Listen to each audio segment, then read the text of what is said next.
ଶୀର୍ଷାପାଳ BJP କାର୍ଯ୍ୟାଳୟରେ ସାମ୍ବାଦିକ ସମ୍ମିଳନୀ। ତାମିଲ ଶାସନରୁ ଓଡ଼ିଶାକୁ ମୁକ୍ତ କରିବାକୁ ଆହ୍ୱାନ ଦେଲେ ବିଜେପି ବିଧାୟକ ପ୍ରାର୍ଥୀ।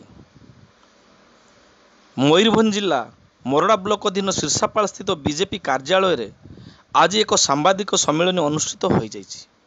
ଉକ୍ତ ସାମ୍ବାଦିକ ସମ୍ମିଳନୀରେ ଆଗାମୀ ସାଧାରଣ ନିର୍ବାଚନରେ ଭାଜପା ପ୍ରାର୍ଥୀ କୃଷ୍ଣଚନ୍ଦ୍ର ମହାପାତ୍ର ବିଜୁ ଜନତା ଦଳକୁ ଟାର୍ଗେଟ କରିଥିଲେ।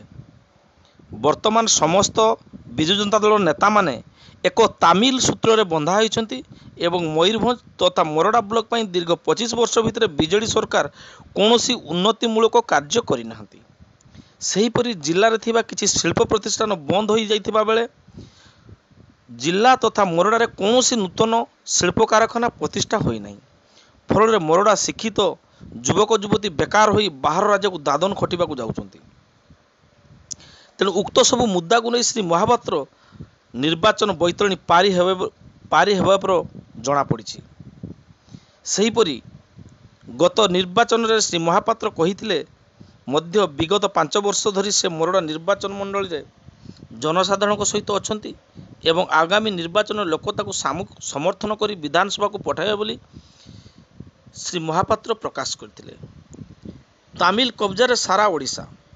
ତାମିଲ ଶାସନ ହଟାଇବା ପାଇଁ ଓଡ଼ିଶାବାସୀକୁ ବିଜେପିକୁ ବିକଳ୍ପ ଭାବେ ଗ୍ରହଣ କରିପାରିଛନ୍ତି। ଆଗାମୀ ଦିନରେ ଡବଲ ଇଞ୍ଜିନ ସରକାର ହେବାକୁ ଯାଉଛି। ତେବେ ସାମ୍ବାଦିକମାନେ ଜଣେ ଜଣେ ନାରଦ ପରି କାମ କରୁଥିବା ସାମ୍ବାଦିକମାନେ ସଠିକ ତଥ୍ୟ ଦେଇ ଖବର ଦେବାରୁ ଲୋକଙ୍କ ପାଖରେ ସବୁ ଖବର ପହଞ୍ଚି ପାରୁଛି। ତେଣୁ ଉକ୍ତ ନିର୍ବାଚନରେ ସାମ୍ବାଦିକମାନଙ୍କ ଭୂମିକା ଗୁରୁତ୍ୱପୂର୍ଣ୍ଣ ବୋଲି ସେ କହିଛନ୍ତି। ଉକ୍ତ ସାମ୍ବାଦିକ ସମ୍ମିଳନୀରେ ଶ୍ରୀ ମହାପାତ୍ରଙ୍କ ସହିତ ବରିଷ୍ଠ ବିଜେପି ନେତା ପ୍ରଦୀପ ମହାନ୍ତି, ଜଗଦୀଶ ସାହୁ, ପ୍ରକାଶ ମହାନ୍ତ, ବୁଧିଆ ବେହେରା ପ୍ରମୁଖ ଉପସ୍ଥିତ ଥିଲେ।